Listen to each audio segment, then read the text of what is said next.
Astronauts are bound for the moon after a successful liftoff from Florida on NASA's first crewed spaceflight to the moon in over 50 years.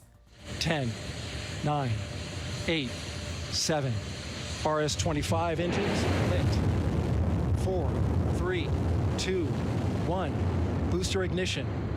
And liftoff. The crew of Artemis II now bound for the moon. Humanity's next great voyage begins.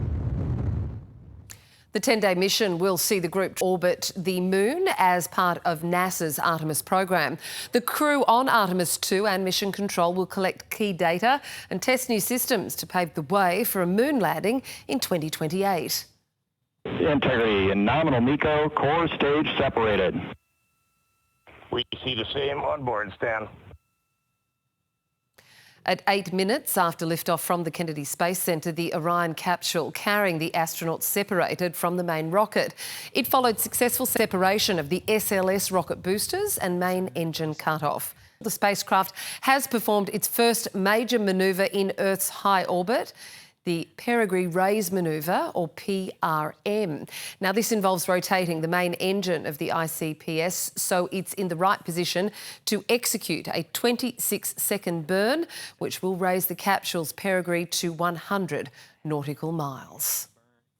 Well, earlier, the 4 astronauts waved to family, colleagues and the media before riding to the launch pad.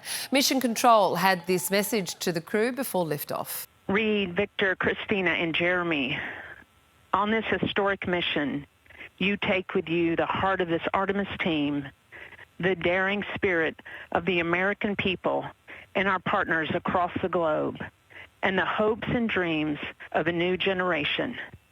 Good luck. Godspeed, Artemis II. Let's go. Following its separation from NASA's 98-metre tall SLS rocket, the Orion capsule will orbit Earth twice before heading to the moon. There, it will fly at an altitude of 4,000 kilometres from the lunar surface. It will be the farthest humans have ever travelled from Earth. After looping the moon, the crew will then spend the next 4 days flying back to Earth, splashing down in the Pacific Ocean. Professor Alan Duffy is an astronomer at Swinburne University. He says it was a perfect liftoff. It was an absolutely flawless launch. In the NASA parlance, that's a nominal launch. We had a clean takeoff and separation, the boosters and then the other stages. And now the astronauts are beginning the post-launch flight sequence, so the solar arrays will deploy. They'll start a series of burns over the next day that will extend out their distance from Earth until finally the major burn to take them to the moon. So they stay in Earth's orbit for the next sort of 24 hours or so. What would they be doing right now? They're presumably still strapped into those seats where they're lying on their back and facing the roof? Yes, absolutely. They'll certainly be spending the next sequence very carefully managed. There's a lot of checks underway. I hope they'll also find the odd moment to look around and enjoy the experience. Certainly they'll begin to feel that sense of weightlessness and the serenity, the silence that comes from this mission when the rocket engines finally stop and you stop having that enormous force of your own body weight, as it were, crushed into the seats up to 4 times your own body weight. So they will be taking a very deep breath and enjoying the experience. They're all trained astronauts, very, very experienced.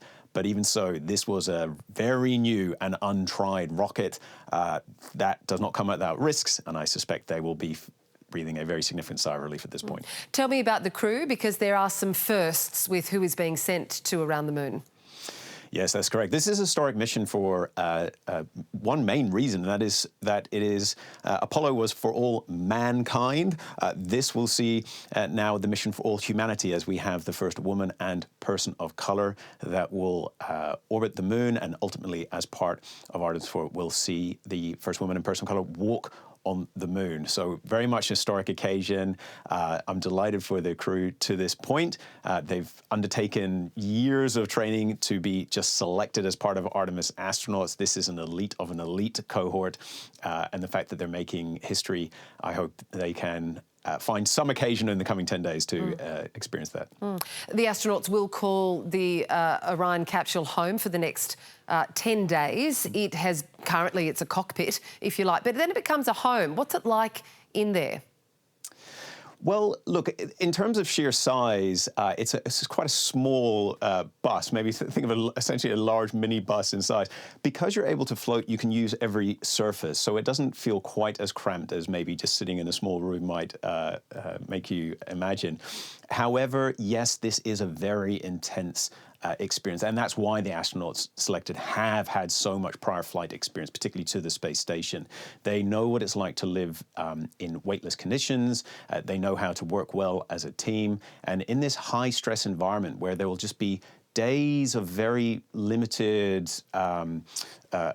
events, but one moment away from disaster, as is always referred to in space, that builds a pressure. So they're going to be very aware of the life support systems. They're constantly going to be checking the filtration, particularly the carbon dioxide removal. This is what went wrong infamously for Apollo 13, for example. So we have lots of examples of the past space missions to remind these astronauts that this is a very modern-looking capsule. There's lots of electronics and digital displays. It might not look like the Apollo era, but there's still only a few millimeters worth of material from their air and the deadly vacuum of space. So what is NASA and the United States hoping to find out about the moon, and how will this mission progress what they want to be doing in space? So this is one of the critical testing aspects of the Project Artemis mission profile. We will have the life support systems, and in particular, we'll have the communications systems tested out. You've mentioned in the intro the Australian role, the Canberra Deep Space Communications Complex, operated by the CSIRO for NASA.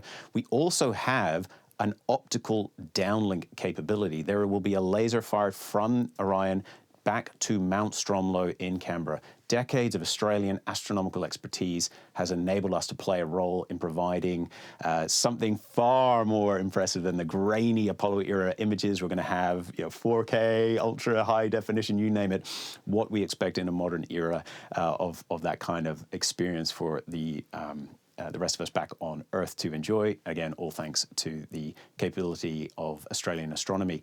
However, this is part of the mission testing.